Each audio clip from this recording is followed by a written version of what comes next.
Today on TRS, we have one of the most productive human beings that mankind has ever known. Priyanka Chopra. For an international audience, welcome. For an Indian audience, आपका स्वागत है. का इतना इंतजार कर रहे थे हम सारे Indians. Welcome. Thank you so much, Ranveer. Thank you for having me back. I have so much to say to you, which I'll finally offload now. Please do. I've been waiting for this. Anticipation has built to high levels. You and your podcast with us was a turning point in the whole podcast journey. And fortunately, we had first movers advantage for doing the podcast in India because podcasting wasn't a culture back then. That's true. Yeah. That was right at the precipice of it. Yeah. And whenever someone asks me what my favorite podcast was or my favorite guest was, I say you. I love being a favorite. There's a reason for that. Thank you. Okay, which I've not said online, but I will say, and I want to say this in front of you.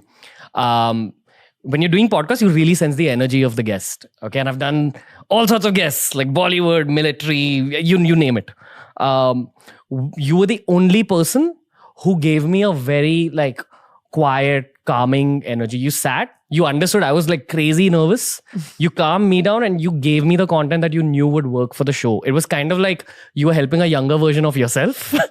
Am I calling myself a younger version of you? I don't know. Could be. Maybe. Yeah, for sure. But I totally felt that. I felt so much help from you. And you didn't have to, but you were so nice. And it kind of also gave me a reference point of how to just be as a media professional. You're so professional. So thank you so much. Oh, thank you. That means so much to me. Yeah, it means a lot. I mean, even I was a newcomer, right? At one point, I also started at something different. And it's just so nice when someone understands what your goal is and instead of standing in your way, helps you, pushes you just a little bit. And I kind of maybe sense that feeling from you. And I always like to stand and be helpful rather than be a thorn on your side. So I'm glad that it worked for you. No, you weren't a thorn at all. Should I make it heavy now or should I warm you up a little bit? Whenever you want, buddy. I'm good. I'm really good with heavy lifting. Okay. Are you happy in life? Yeah, actually happier than I've been in a really long time. Okay. Why do you say that? I think I reached a place where I stopped struggling with the things I did when I was younger. Mm-hmm. Maybe it's maturity. Maybe it's being on the other side of 35, I guess. And maybe it is just having my feet on the ground on a little bit more stable ground. But I think I'm not running as fast as I was. I'm thinking about the steps I take. I'm in a really comfortable, content place when it comes to my life. And the choices that I'm making are mine and are not defined by other people or the validation that I probably needed when I was younger. So I think that's made me a little bit more happy and calm. Okay. While you say all that, I feel yours is one of the biggest success stories that India has ever seen. Very few Indian actors or anyone from the media industry has reached where you've reached in your life. Aren't you done? Why do you want more? I'll tell you why. What kind of question is that? I meant, see, I have this vision for myself that I'm only going to work till about 35, 40 because then I just want to chill on a beach. I'm asking you from the beach scenario. Sure. Don't you kind of want to go on a beach? Because every time you take up something new, there is a trade-off of mental health in the long term. But you're just going for it. You were going for it even during the last conversation and you're going for it now. So I'm just trying to explore what's happening and why. I can help you understand it a little bit. Yeah. When I was younger, it was very romanticized that you're going for it and just keep going. And, it's like you have to work 24 hours, do 4 movies in one time, 5 shifts, don't sleep, don't eat. And the more a person does that, the more successful you will be. But as I have seen and lived more life, I've realized having a work-life balance is really important. So when you talk about a beach, I was in Turks and Caicos just recently. My phones were off, me and my husband, just by ourselves.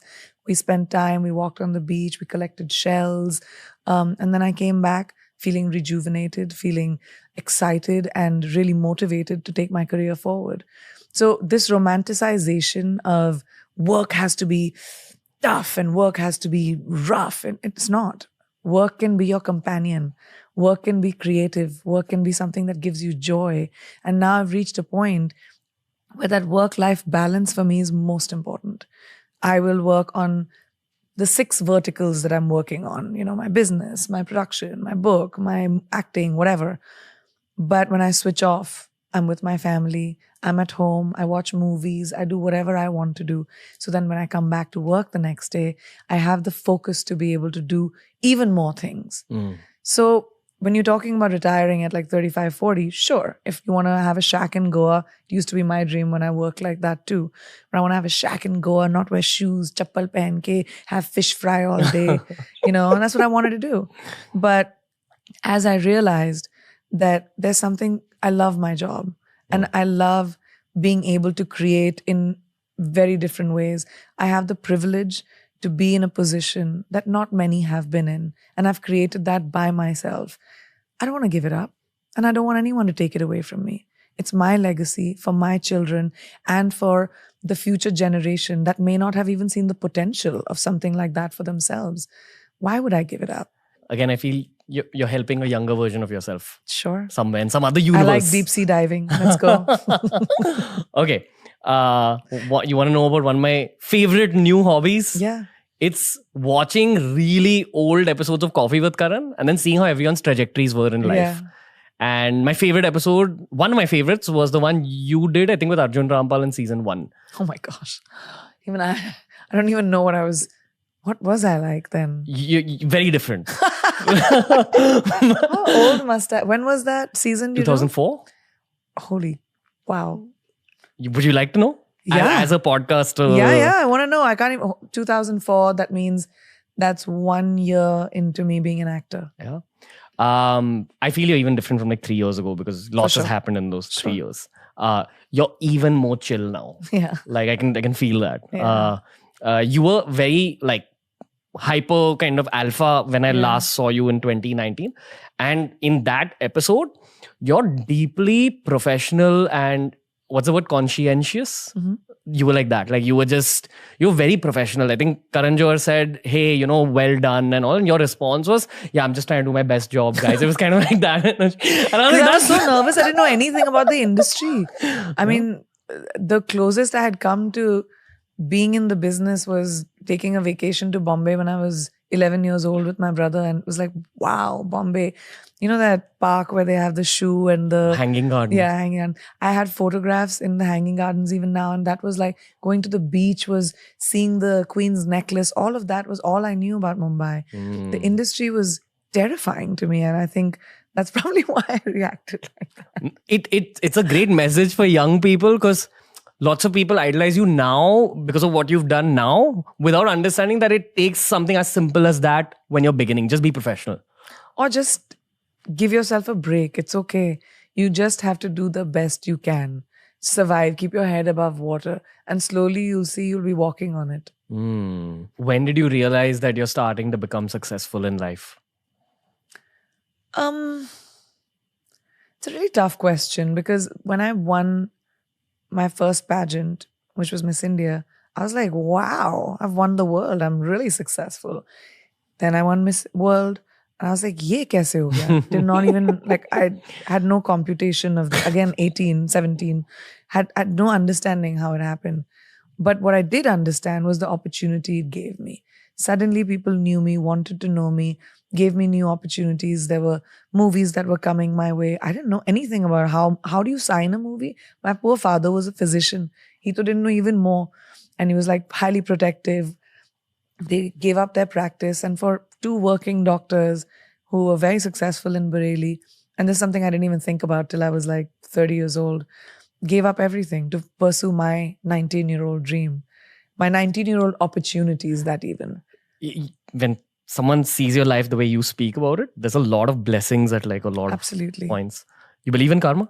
Absolutely. You believe in reincarnation? I do. Do you think about what you did in your previous life to get this life now? I hope so. I do. And I always think about it like if you think, why am I lucky enough to have the life that I do? And some other woman somewhere else with the same opportunity, with the same desires, same ambitions, same, needs, doesn't have any of it. I really think about that a lot. it makes me feel like there must be something I did right. I wake up every day with a sense of gratitude, and I wake up every day with wanting to give back, whether that's with the person that is standing right next to me or whether that is a life choice that I might make. But giving back, I think, is so crucial when it comes to being grateful. I'm highly grateful for everything that I have. And I do think that maybe I did something right, that I've been blessed with the opportunity of having the life, being born to the parents that I was, being able to have the opportunity of making my own choices, having agency in my own life. If you think about women around the world, so many don't have that. Like, complete choices are made for themselves. But my parents told me, you have to have your opinion. What a privilege. Yeah. That's a part of the blessing, being born to those parents. I mean, that's the biggest one probably. Yeah, completely. Wow. Okay, hold on. I gotta take my thoughts and just put them together. I made you speechless. No. Okay. With this whole journey, and this is a question that's been sent in from a lot of people who I spoke to before this chat. I want to tell you that you inspire men, women, everyone. It's not about you just inspiring women, okay? But I think you've shown a lot of women possibility. Like, an entire generation needed to be shown possibility, which has happened through people like yourself, who's supposed to be born exactly in your age bracket to set the tone for like 80s born, 90s born, 2000s born. I absolutely agree. I was talking to somebody else about this yesterday, a young actor who was talking to me. And I really did say that my generation of women changed the trajectory of the next generation of women. My co-actors, female co-actors that fought to be the face on the poster, that fought for agency in the movies that a lot of women didn't get before us, just opened the doors for the generation after us. And I think not just for women, but people, our generation and every generation will always have a prototype that'll be better than us because we have changed the landscape, right? Yeah. And that's a huge responsibility on all of us. Like, I remember Mary Kom being one of the first female-led films. Yeah. And now That so many films are that did commercially well. Yeah. At that time, I remember. A mainstream. Yeah, female-led. mainstream female-led. And now there's so many female-led films. Like, and that's the thing. Like, that's another. Sorry, not to put you on the spot, but films are films. Yeah. And we still talk about female-led films as female-led films. We don't say that's a male-led film. Yeah. This person's film, Amir Khan's movie. Oh, we're watching a male-led film today. No, I hear you, but I'm also talking on behalf of the Indian masses. Completely. But that's, as a vocabulary, we need to change that. Female athlete, female politician, female actress. Why? Actress, politician, athlete. What is your message for... Okay, I'm going to ask you, what's your message generally? And what's your message for girls? And I'm also going to give you a supplemental point and say that this is not the end of the podcast. One at a time. This is not the end of the podcast. PC, there's so much more to unpack. But I actually do want to ask you a message for young, ambitious women out there. My sister, my girlfriend, my friends, everyone had this exact question for you. That what's the message for the girls who are starting out their careers or who are trying to climb? I think it can be very scary. This generation of girls is fearless, and there's so many girls that take charge of their own lives and they say, I'm not going to fit into the cookie cutter mold that probably my mother did or my grandmother had to. And it's so, like, I have goosebumps right now just thinking about it. I meet so many young women who have changed the trajectory of their families because of the choices that they've made. I think my message would be that there's a lot of noise around us. Narratives. Yeah. And people that tell us to be a certain way, that people that tell us that, I was talking the other day about someone that when I went to convent school, I had this thing called moral science, a subject called moral science, which taught me how, women should be seen, not heard. The lengths of our skirts, how we should sit with our legs. There's so much that is being told to women that to be a good girl, you have to be a certain way. Good girls don't make history. You know what I mean? Bold girls make history. Bold people make history. So if you want to be the lead actor of your movie, which is your life, you've got to take choices that might be contrary to what you've heard. And that empowerment may or may not come from your parents, may or may not come from your family or boyfriend or whoever you're around. It comes from you. And that no one can do, you know. I, again, was lucky maybe because my parents gave me that. But I try to remind young girls specifically that if you don't have that, if you don't have that encouragement in your home, try to find it in your gut, because no one's going to fix your life but you.